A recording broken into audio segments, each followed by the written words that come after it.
that you had a pleasant evening in Charleston. We've got another beautiful day for you. And we have a very nice program today. A couple of just the usual housekeeping announcements. Just to remind you again that we are videotaping, so if you'd keep your sort of room noise to a minimum. You also need to sign in and out if you want to receive credits. And please turn in your evaluation forms on your way out at the end of the program. There are a couple of program adjustments that I need to announce. We did have scheduled, and still do, after the break, what's called a special NIMH presentation. This was originally scheduled as a presentation that was going to be by Wayne Fenton from NIMH, who has been a regular supporter and has been at many of these NEA.BPD conferences and has really been a champion at NIMH for the growth of research to support a study of borderline personality disorder. As I'm sure most of you know, Wayne tragically died in a very shocking situation where, in fact, he was seeing a very disturbed patient and was killed by that patient. The kind of thing that we hate to see because of the terrible situation, of course, for Dr. Fenton, but also for the patient as well. It's just a tragic situation. What we have actually is a 19-minute, 20-minute taped interview of Dr. Fenton, and so he will be with us, even though not in person.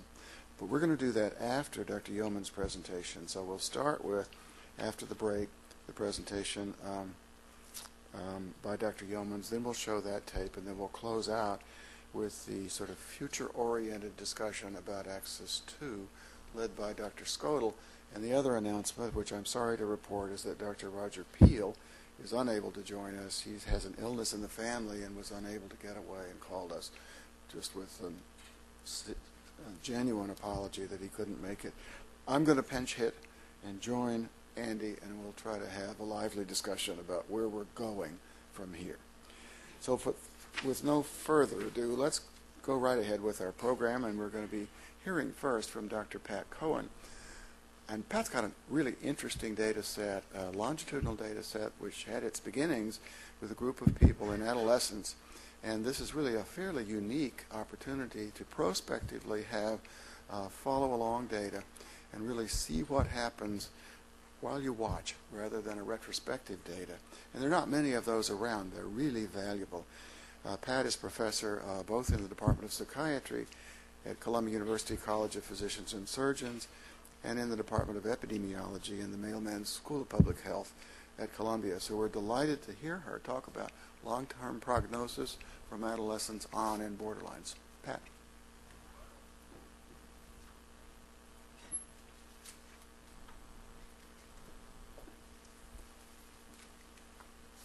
Thank you, John. It's a pleasure to be here. Get this right.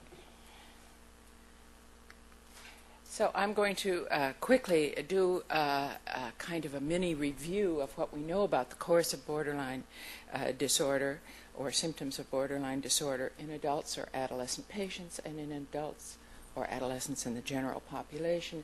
And then I'm going to go on to present new data on the course of borderline from our general population starting in early adolescence.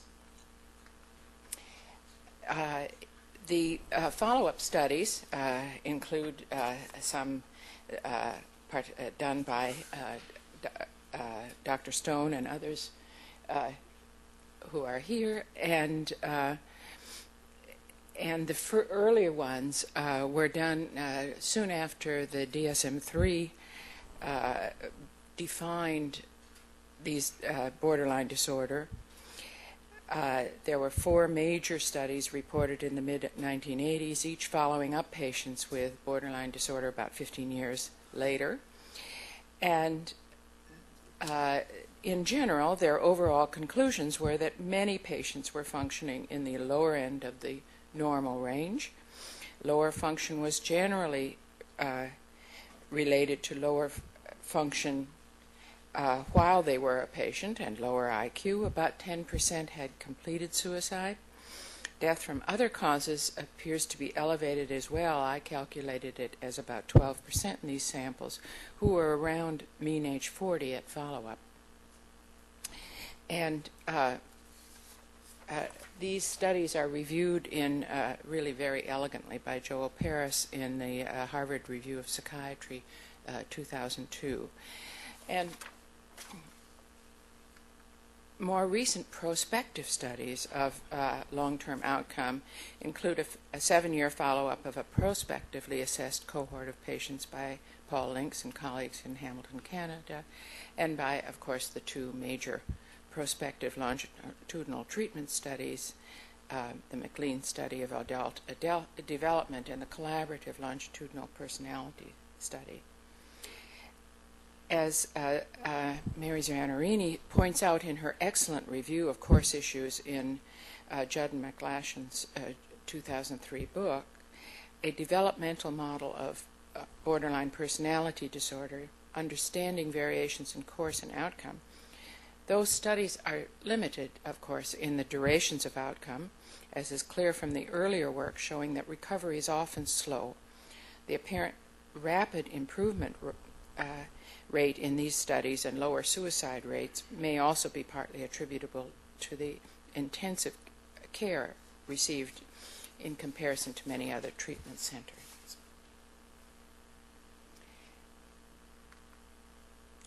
So on the whole, for in the long-term course, we would say from adult patients, most no longer meet criteria after several years. There is still a substantial, or at least in the earlier studies, a substantial risk of suicide. Impaired function continues on average, although some people make much better recoveries. And comorbid personality disorder in the initial assessment or in follow-up is associated with poorer function. There is much less information on follow-up of adults meeting criteria in the general population. And in Lenzenwenger's longitudinal study of personality disorders, there was a decline in symptoms after 3 years, which was normative from age 19 to 22. This is based on a large sample of Cornell University freshmen and a rigorous 2-stage diagnostic procedure. And a second follow-up also found further decline in symptoms. I should note that there's a very different meaning of this in a general population sample as compared to a clinical sample. If you think it through, you realize that a clinical sample is assessed when their symptoms are likely to be particularly high. That's why they came for treatment. Whereas in a general population sample, you catch them when you catch them. In fact, sometimes I suspect, although it's very hard to demonstrate that the symptoms might be a little bit lower than average, because when they're really upset, they're not particularly keen to talk to you. So if you have a decline in a general population sample, it really does mean something different and of course, there is the treatment effect, which I don't mean to minimize either, but I'm talking about even aside from that, you expect, no matter what the disease, symptoms to go down. In follow-up of child and adolescent patients with borderline diagnosis or syndrome, there have been relatively few studies that the patients in these studies tended to be inpatients, very severely impaired, and what one finds in general is that their function remains problematic for quite some time. In, for example, the Lofgren study, 19 of 32 children who met borderline diagnostic criteria had GAF scores above 70 and did not meet criteria, but 11 were living in group homes, treatment settings, or unstable living situations. Only 3 still met borderline criteria, and 13 met criteria for some other personality disorder. The Tobin study also looked at severely impaired young children with the kinds of problems that had been classified by Petty and Vela as borderline disorders of childhood, compared to hospitalized children with dysthymic disorder or conduct disorder. They had younger age of onset, poor social and overall adjustment, and longer hospitalizations, poor outcomes. So that, in general, the follow-up of childhood patients is similar in some ways to the adult follow-up. Most no longer meet criteria, but and they have had some suicide or suicide attempts. But whether their long-term diagnosis is considered to be borderline or not varies considerably. These samples are also not all that much like adult patients. They're mostly males. They're very impaired, and we're talking about inpatient populations.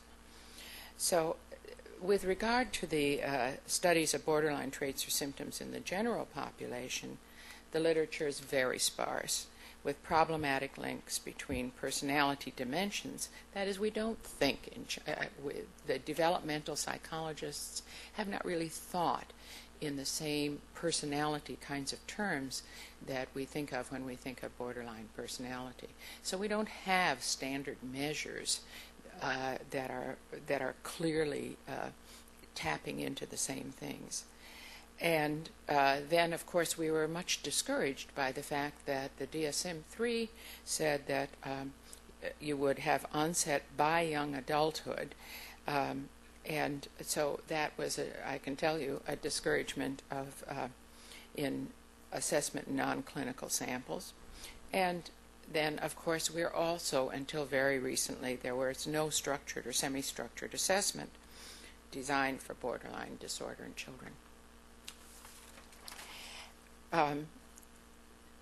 In the very sparse literature, we are beginning to have some attention to these kinds of problems. Crick and colleagues assessed some childhood traits and behaviors conceptually related to borderline disorder, emotional sensitivity, relational aggression, and hostile worldview, and found 1 year stability, 1 year. But the full diagnostic assessment of borderline disorder criteria from pre-adolescence is confined to our study. And in our general population study, we found for borderline disorder symptoms, as for every other personality disorder, symptoms declined on average in this population over the ages assessed, which I take to be interpretable as a maturational effect. So in sum, borderline trait indicators are stable at least over 1 year in preteens, and declines in symptoms is normative. So now let me just introduce you to my study, and to the work I will be talking about is certainly a collaborative effort with my wonderful staff and collaborators. Collaborators are the names for people who work with me who don't get paid for it. And they're a large group. I've been a principal investigator for this study, supported by NIMH, NIDA, NICHD, NIJ, and the W.T. Grant Foundation at various times over the past, getting close on 25 years. The sample was selected from Albany and Saratoga counties in upstate New York in 1975. Those two counties include dense areas of urban poverty, affluent suburbs, small towns and rural areas, including pockets of rural poverty, poor farming areas, and rural trailer parks. Details of the sampling and sample retention are on our website. The study began before me, the random sampling based on 100 randomly sampled neighborhoods in those two counties was done in 1975. Dr. Leonard Kogut of City University died a year after collecting the data, and his colleagues knew I was interested in this area and asked me if I wanted the data. I was so impressed with the quality of it that I decided to follow up and got enough money, a little bit of money, to find out if I could even find these people. They didn't collect last names, but we had first names, birthdays of everybody in the family, so we knew for sure when we had the right family. Almost half had moved, and it was a real detective operation, and we found about 80-some%. We lost those in an urban neighborhood that had been completely destroyed for urban renewal, so we couldn't ask a neighbor. We found almost everybody whose last name we could identify, but when they had moved, and that we had troubles, and so I got a new urban poverty using the same sampling strategy as in the original study. We have assessed them. The first assessment, including all Axis 1 and Axis 2 disorders, I did in began in 1983, interviewing both mothers and children, and the children were at that point about 13 and a half years old. And we did another wave 2.5 years later when they were 16 and a half. We another, and wave 4 was mother and child, and still at age 22. We did, whoops, let me back up one. We did another NIJ sponsored on issues like crime and several other associated studies, including studies of their offspring and of their mothers. And in wave 6, they were 33. We are now in progress with wave 7. I'm going to be talking today mainly about what happened between wave 2, age 13, and wave 6, age 33. So over that 20-year period.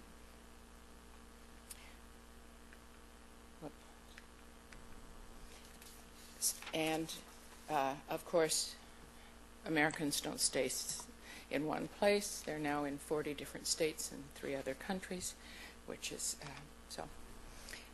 In the next slides, we relate adolescent symptoms of borderline disorder to the developmental course of function and well-being over the following 12 years. Notice that I use symptom levels rather than diagnosis because a sample of those meeting diagnostic criteria is too small to provide stable estimates of effects, that is, low statistical power. In addition, we found that these teenagers' self-reports of problems and characteristics covering the borderline diagnostic criteria were more prognostic than their parents', usually their mother's, report of borderline symptoms. Nevertheless, I decided to confine this report to the effect of symptoms or the association of symptoms with outcomes. When I pooled that first assessment and the second one 2.5 years later to get a large enough sample of people meeting diagnostic criteria, I got essentially the same findings. It's just that I love to be able to say this is over 20 years, not 17 and a half, you know. So first let me talk about what happened in the course over these 20 years. And we are looking at, for here, just some indicators of well-being, peer support, quality of the closest relationship, life satisfaction, and self-rated physical health. So here we see, and this now,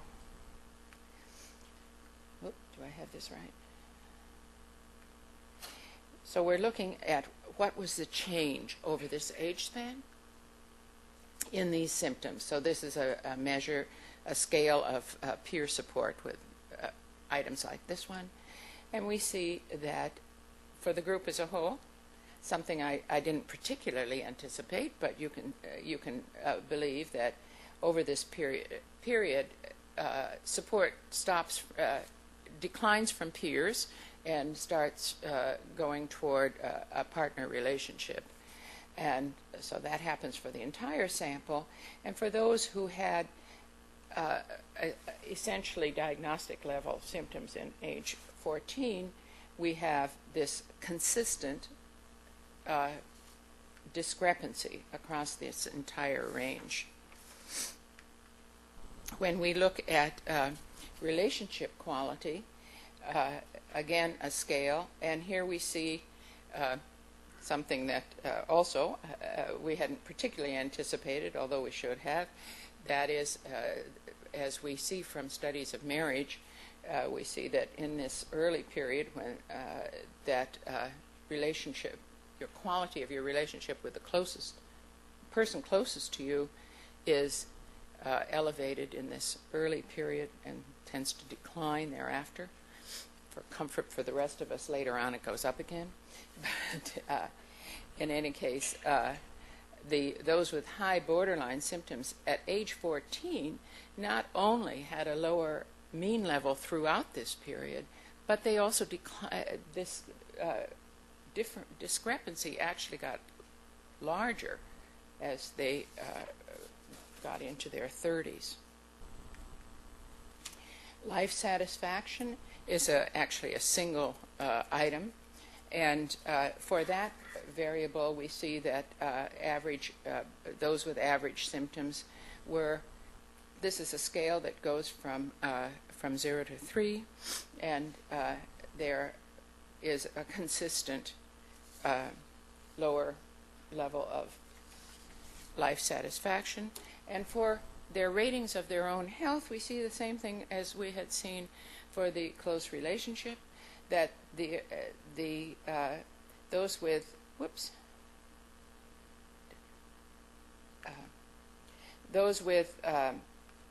higher diagnostic level symptoms in early adolescence actually showed a greater decline in their self-reported health. The symptoms are about as stable in adolescence throughout this whole period, if you're talking about the rank order, as stability. In general, for everyone, the symptoms go down, and they go down pretty much equally for those who were earlier assessed as meeting diagnostic criteria as for those who were not. So that there is a maturational effect to this symptoms of this disorder, but we found that the rank order stability of symptoms, namely relative to your age peers, your symptoms are about as stable in adolescence and throughout the young adult period as the adult studies have shown them to be. So now let's look at attainment over this 20-year span, and the attainment and dysfunction I'm going to measure by education, occupation, interpersonal relationships, and the differential odds of adult diagnoses and differential odds of poor function.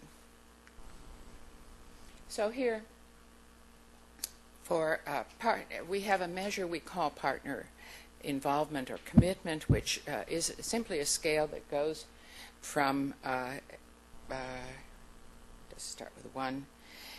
0 is no current romantic relationships, 1 is casual dating, 2 is exclusive dating, 3 is cohabiting or committed to a long-term relationship, and 4 is married. And here you see how this is not age anymore. This is the level of symptoms at age 14. And this is the approximate diagnostic threshold. So by drawing this line across, you can see that whereas for those without symptoms, the average was 3 on this 4-point scale, namely that there was a committed relationship but not necessarily married, and whereas for those who were at the diagnostic threshold at age 14, they were much closer to just casual dating. This is now at mean age 33, right? The educational attainment was similarly, again, a level 6 here, which is for those without symptoms, is about the occupational.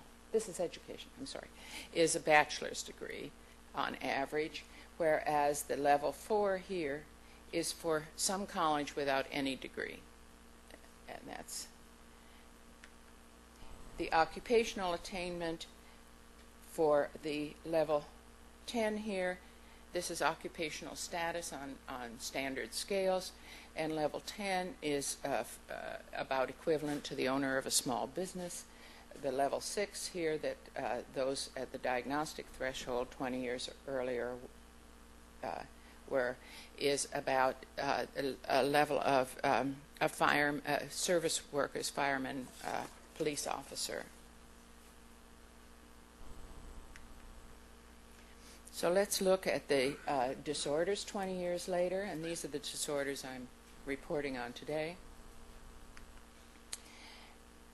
This is now for those who had a diagnostic level relative to, again, in this case, the average, right? So this is not a difference between no symptoms and those at the diagnostic level, but just the diagnostic level versus an average for the sample as a whole.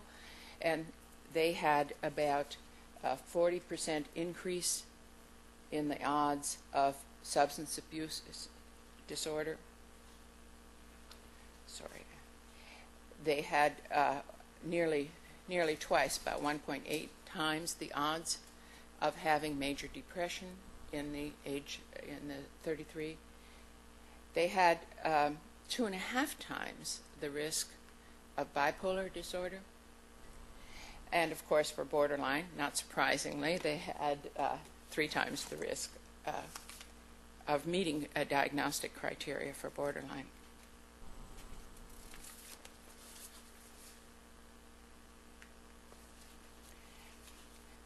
With regard to problematic function 20 years later, I have used 2 measures. One is impairment as reflected in the participant self-report of functional problems, a multi-item scale, and here I'm going to just report the odds of being severely impaired, that is in the most impaired 20%.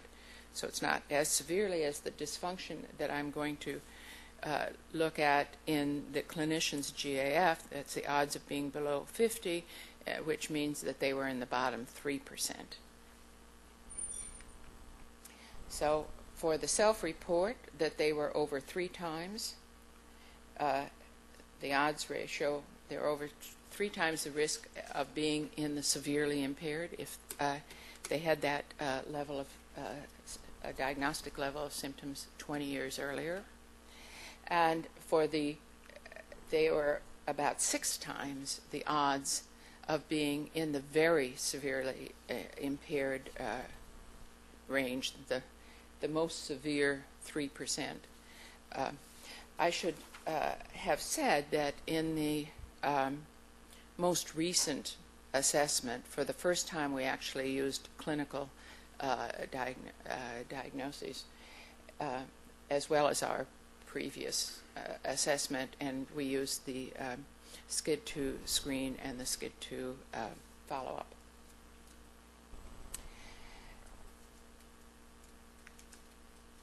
So in conclusion from these, I would say borderline symptoms vary over time. Persons seen when symptoms are particularly elevated will on average show lower symptoms in some subsequent assessments, as we find in clinical populations. That borderline symptoms like symptoms of other personality disorders, tend to be higher when assessed in adolescence, suggesting an immaturity component that normatively declines over the development from childhood to full adulthood. Nevertheless, the functional significance of borderline disorder tends to persist over many years, regardless of age of first assessment.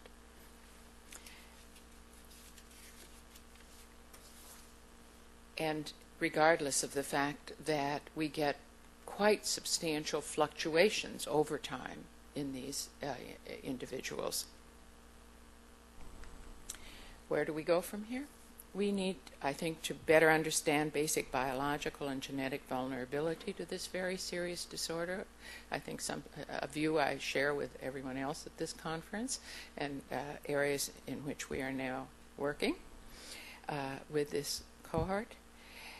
We particularly need to integrate our knowledge of biological and genetic vulnerability with known environmental risks, and I want to express my sympathy with the families of people who have this disorder, and I think we need to improve our understanding of these biological and genetic risks in order to proceed.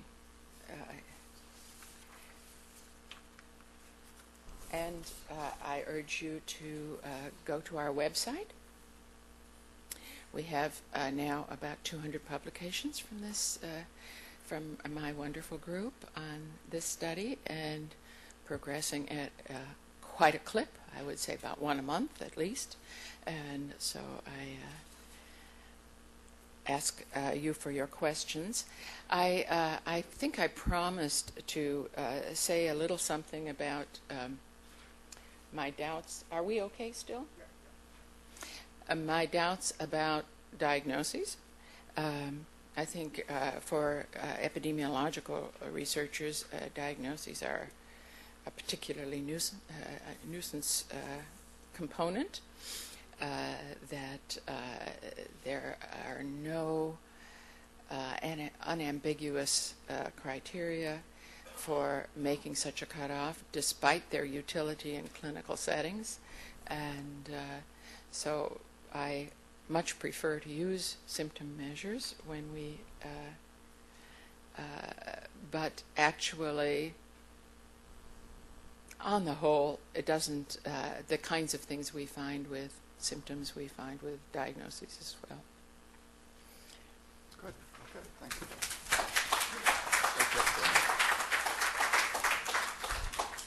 Thank you, Pat. This is really wonderful information, and I think just quite unique data that is so informative.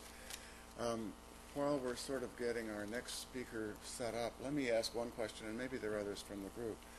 Actually, sort of two questions. When Andy and the collaborative group have begun to look at stability of DSM-defined criteria over time, it sort of sorts out into fluctuating episodic symptoms sort of on top of steady traits underneath. And when you're referring to symptoms, are you talking about traits, or are you talking about actual events that would be behaviors that are criteria, such as self-injurious behavior or something like that, as opposed to a sort of trait measurement? That's one question. And the second, well, let me stop with that one first. Okay, well, that's a big one already.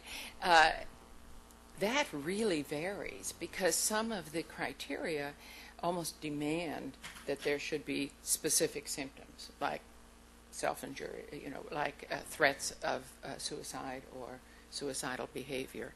And others are hard to discriminate if you're like relationship issues or affective problems. So I'm, of course, caught up in the middle of this whole diagnostic and where we should go issue as well. Our grant involving some people in this group, including you, is getting evaluated tomorrow. So to look at trait measures and see how they predict, actually post-dict, the early symptom levels, and that's a real issue that I think we need to work on. So stay tuned. Stay tuned. One more is question. Right. The other question is, so the DSM-3 group did decide with an 18-year cutoff and said that below that we couldn't really tell. I think you've answered this question, that you don't agree with that. But I don't. But what is your sense about how sure you can be that you're really seeing somebody? At what age do you really feel there's a confidence level that you can have in the symptom pattern presentation that you are pretty sure amounts to borderline? I don't know if there's any age that you can say that confidently, but that it will have a long-term outcome. I think that if I were addressing early adolescents who had this kind of problem, I would see it as a very high risk and worthy of attention. Whether you should, say to families that this is borderline disorder, there is an enormous, one of the main things that is a focus of my attention these days is comorbidity. There's just comorbidity right, left, and everywhere. And that's particularly true, maybe particularly true in the childhood period, childhood, adolescent period. And so I don't know how important the diagnosis as such is. The problems are there. Problems are there. Andy, do you have a question? Yeah, I'm very interested in the maturation effect and factors that might either help or hinder in that process. I wondered if you have any information or any speculation. Oh, thank you, Andy, for Just repeat mentioning. the question. Yeah, the question is about maturation, which is clearly there. That led me to do a study. I don't recommend to anybody else, it was so hard to do, but we did a study a narrative study of actual role function covering age 17 to 27. We did this in 240 of the people who are in our study, plus another 160 of a new random cohort. Anyway, and you'll find references to that too. I had expected the cluster B symptoms to be particularly influential on role function during that period of time. And what we found was actually cluster A was now that's a problem because we again have a lot of comorbidity. I also so I don't know how much they behaved like an adult in a whole range of areas in terms of occupation, career movement, in terms of taking care of their own home responsibilities, etc., family partnership. So I invite you to read some of our work in that area. But as I say, it surprised me that as a whole, we have often looked not at individual disorders. So I need to go back and look at those data with regard to borderline. But we didn't see that clearly. I think we're going to move on. Thanks again, Pat. Terrific.